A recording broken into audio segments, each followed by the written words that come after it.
Hello. ഇത് ഇവിടെ ഇപ്പോൾ പറയണമോ എന്ന് അറിയില്ല.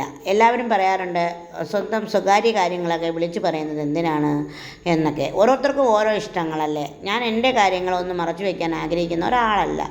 ഞാൻ എൻ്റെ കാര്യത്തെക്കുറിച്ച് പറയാം. ഞാൻ ഒരു മാസമായിട്ട് ഹോസ്പിറ്റൽ അങ്ങനെ പ്രശ്നമായിട്ട് നടക്കുന്നു. ഞാൻ പലപ്പോഴായി പറഞ്ഞല്ലോ, എനിക്ക് ടെൻഷനാണ്, പ്രശ്നമാണെന്നൊക്കെ.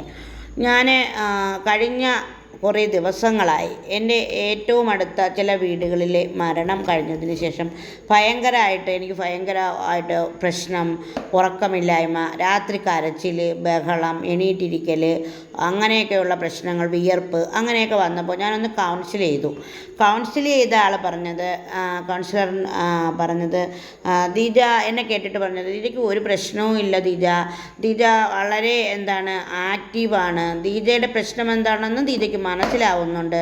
ദീജ ഒരു കാരണവശാലും ദീജ ഒരു പേടി രോഗിയൊന്നുമല്ല. ഈ പേടി എല്ലാവരിലും ഉള്ളതാണ്. ഈ പേടി എല്ലാവർക്കും പല തരത്തിലുള്ള പേടികൾ എല്ലാവർക്കും ഉള്ളതാണ്. ദീജയുടെ അരക്ഷിതാവസ്ഥയായിരിക്കാം, ദീജ മനസ്സിൽ കരുതുന്ന അരക്ഷിതാവസ്ഥയായിരിക്കാം ദീജയെ ഇങ്ങനെ പേടിപ്പിക്കുന്നത് എന്നൊക്കെ പറഞ്ഞു. അത് ശരിയാണെന്ന് എനിക്ക് ബോധ്യവും ഉണ്ട് കേട്ടോ. പലപ്പോഴും എനിക്ക് പേടി എന്ന് പറയുന്നത് എനിക്ക് രക്ഷപ്പെടാൻ പറ്റുമോ എന്നുള്ള പേടിയാണ്. അന്യരായ മനുഷ്യരുടെ മുമ്പിൽ കുറേ നേരം ഇരിക്കുമ്പോൾ ഇവരെന്നെ ഉപദ്രവിക്കുമോ എന്നൊരു പേടി എനിക്ക് ഉണ്ട് കേട്ടോ. അതെനിക്ക് പണ്ടേ ഉള്ളതാണ്. പിന്നെ ഞാനൊരു വീട്ടിൻ്റെ ഉള്ളിൽ വർഷങ്ങൾ ഒറ്റയ്ക്ക് ഇരുന്നിട്ടുണ്ട്. ഒറ്റയ്ക്കെന്ന് പറഞ്ഞാൽ തനിച്ചിരുന്നിട്ടുണ്ട്. അപ്പൂപ്പൻ മാത്രമേ ഉള്ളൂ, അച്ഛനെന്നാണ് ഞാൻ വിളിക്കുന്നത്. അച്ഛൻ മാത്രമേ ഉണ്ട്, ഞാനുമായിട്ട് ഇരുന്നിട്ടുണ്ട്. അപ്പോൾ എൻ്റെ അരക്ഷിതാവസ്ഥയും എൻ്റെ അപകർഷതയും മാറ്റിയത് എൻ്റെ പ്രിയപ്പെട്ട കൂട്ടുകാരിയായിരുന്നു കേട്ടോ. അവളാണ് പറഞ്ഞത് കൊച്ചിനൊരു കുഴപ്പവുമില്ല എന്ന് പറഞ്ഞ് എന്നെ മുന്നോട്ട് കൊണ്ടുവന്നത്. എൻ്റെ ജീവിതത്തിൻ്റെ മുഖ്യധാരയിലേക്ക്, അല്ലെങ്കിൽ സമൂഹത്തിൻ്റെ മുഖ്യധാരയിലേക്ക് കൊണ്ടുവരാൻ താല്പര്യം കാണിച്ച കുറേ മനുഷ്യരുണ്ട്. അവരോടൊക്കെ നന്ദി പറഞ്ഞുകൊണ്ട് ഞാൻ എൻ്റെ വിഷമത്തെക്കുറിച്ച് പറയാം. ഞാൻ അങ്ങനെ കൗൺസിലർ പറഞ്ഞ പ്രകാരം കുറച്ച് ദിവസമൊക്കെ അത് അനുവർത്തിച്ചു. പക്ഷേ എനിക്ക് ഉറക്കം പോയി. രാത്രിയാകുമ്പോൾ ഞാൻ കരയാൻ തുടങ്ങി, ഞാൻ ഉണർന്നിരിക്കാൻ തുടങ്ങി. രാവിലെ ബാങ്ക് കേൾക്കുന്നത് വരെ ഞാൻ ഉണർന്നിരുന്നു. എൻ്റെ വീട്ടുകാർക്ക് പ്രശ്നമായി, അവർക്ക് സങ്കടമായി, കരച്ചിലായി. അങ്ങനെ ഒരു ഡോക്ടറെ കണ്ടു. BP ഹൈ ആയി, ഷുഗറും കൂടുതലാണ്, കൊളസ്ട്രോളും നോർമൽ എന്ന് കടന്നു. അങ്ങനെ പ്രശ്നമായിരുന്നപ്പോൾ എനിക്കൊരു സൈക്കോളജി ഡോക്ടറെ കാണണം എന്ന് തോന്നി. ഞാൻ ഡോക്ടറെ കാണാനായിട്ട് ഞങ്ങൾ പോയി. അതാണ് ഞാൻ പറഞ്ഞത്, ഞാൻ ഇടം വരെ പോകുന്നു എന്ന് പറഞ്ഞത്. അങ്ങനെ ഡോക്ടർ ഷിൻദാസിനെയാണ് കണ്ടത്. ഡോക്ടർ ഒരു കൗൺസിലിംഗ് കാര്യങ്ങളും ഒക്കെ തന്നു. ഇപ്പോൾ നിങ്ങൾക്ക് വേണ്ടത് നിങ്ങളൊരു രോഗിയെയല്ല, നിങ്ങളിപ്പോൾ നേരിടുന്ന പ്രശ്നങ്ങളിൽ ഉള്ള ഒരു വേദനയാണ് നിങ്ങളിപ്പോൾ അനുഭവിക്കുന്നത് എന്നാണ് ഡോക്ടർ എന്നോട് പറഞ്ഞത് കേട്ടോ. അത് ശരിയാണ്. 2020 മുതൽ ഞങ്ങൾ നയമിത്രയ്ക്ക് വേണ്ടി വളരെ സ്ട്രഗിൾ ചെയ്യുന്നുണ്ട്. ഞങ്ങളൊരു കമ്പനിയാക്കി അതിൻ്റെ പ്രശ്നങ്ങളുമായി ഞങ്ങൾ മുന്നോട്ട് പോവുകയാണ്. ഫിനാൻഷ്യലി ഞങ്ങൾ കുറച്ച് പ്രശ്നത്തിലാണ്. നമുക്കതൊന്ന് കെട്ടിപ്പൊക്കി എടുക്കാനായിട്ടുള്ള ഓട്ടത്തിലാണ് ഞങ്ങൾ. അപ്പോൾ ആ ഒരു പ്രശ്നം എൻ്റെ മനസ്സിനെ ഭയങ്കരമായിട്ട് ബാധിച്ചിട്ടുണ്ട് കേട്ടോ. എനിക്കിതൊന്നും പറയുന്നതിന് യാതൊരു മടിയുമില്ല. എനിക്ക് ശത്രുക്കളായിട്ട് എനിക്ക് ഈ ലോകത്ത് ഞാൻ ആരെയും കൽപ്പിച്ചിട്ടില്ല. ആരെങ്കിലും എന്നെ ശത്രുവായിട്ട് കണ്ടിട്ടുണ്ടോ എന്നുണ്ടെങ്കിൽ എനിക്ക് അവരോട് ഒന്നേ പറയാനുള്ളൂ, നിങ്ങളോട് എനിക്ക് ശത്രുതയില്ല, നിങ്ങളോട് എനിക്ക് വെറുപ്പില്ല, വിദ്വേഷമില്ല, ഒന്നുമില്ല എന്നുള്ളതാണ്. പിന്നെ ഏറ്റവും അടുത്ത കുറച്ച് ബന്ധുക്കൾ കാണിക്കുന്ന അവഗണനകളിൽ വിഷമം തോന്നുന്നു, അത് പറയുന്നു എന്ന് മാത്രം കേട്ടോ. അതും ഞാൻ കളയുന്നു. അവരുമായിട്ട് സഹകരിക്കാൻ ഞാൻ താല്പര്യപ്പെടുന്നില്ല എന്ന് മാത്രമേ എനിക്ക് പറയാനുള്ളൂ.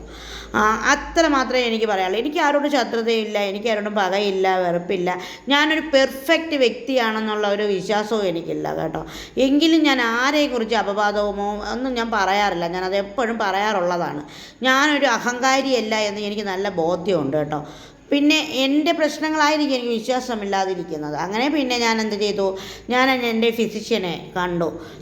ഡോക്ടർ എനിക്ക് ചെയ്ത റിസൾട്ട് എല്ലാം കണ്ടിട്ട് ഡോക്ടർ പറഞ്ഞു പറ്റില്ല, എല്ലാ റിസൾട്ടും ഫുൾ ചെക്കപ്പ് ചെയ്യാൻ പറഞ്ഞു. ഫുൾ ചെക്കപ്പ് ചെയ്തു, റിസൾട്ട് വന്നു. എനിക്ക് ഇപ്പോൾ ഉണ്ടാകുന്ന ഈ ടെൻഷനല്ല എൻ്റെ അസുഖത്തിൻ്റെ കാരണമായിട്ട് തന്നെയാണ്, എനിക്കുണ്ടായ ഈ ടെൻഷൻ തന്നെയാണ് എൻ്റെ ഈ അസുഖങ്ങൾക്കെല്ലാം കാരണമെന്ന് എനിക്ക് ബോധ്യപ്പെട്ടു. ഡോക്ടർ പറഞ്ഞു ഇപ്പോൾ ടാബ്ലറ്റ് എടുക്കുകയാണ്. ഷുഗർ ഹൈ ആണ്, BP ഹൈ ആണ്, പിന്നെ കൊളസ്ട്രോൾ പ്രശ്നമാണ്, അങ്ങനെ വിറ്റാമിൻ D3 കുറവാണ്. അങ്ങനെ പല തരത്തിലുള്ള പ്രശ്നങ്ങൾ ഞാൻ അനുഭവിക്കുന്നുണ്ട്. അപ്പോൾ ഞാൻ പറഞ്ഞില്ലേ, ഞാൻ ചില പുണ്യസ്ഥലങ്ങളിൽ പോയിരുന്നു കുറേ നേരം. അങ്ങനെ ഇങ്ങനെ ഒന്നും എനിക്ക് ശാന്തി ശാന്തി ലഭിച്ചിരുന്നില്ല. നമ്മൾ തന്നെ നമ്മുടെ മനസ്സിനെ പറഞ്ഞ് പഠിപ്പിക്കേണ്ടതായിട്ടുള്ളതാണ് കേട്ടോ. അപ്പോൾ കുറച്ച് ദിവസം ഉറങ്ങാനായിട്ട് ഗുളിക തന്നു, ഗുളിക കഴിക്കുന്നു, ഉറങ്ങുന്നു, അങ്ങനെയാണ് ഇപ്പോൾ പോകുന്നത്. ഇനി മാറുമായിരിക്കും, മാറ്റിയെടുക്കണം. ഞാൻ എൻ്റെ മനസ്സിനെ തന്നെ പാകപ്പെടുത്തി എടുക്കണം. എൻ്റെ ചുറ്റും നിൽക്കുന്ന മനുഷ്യരാണ് എൻ്റെ ബലം.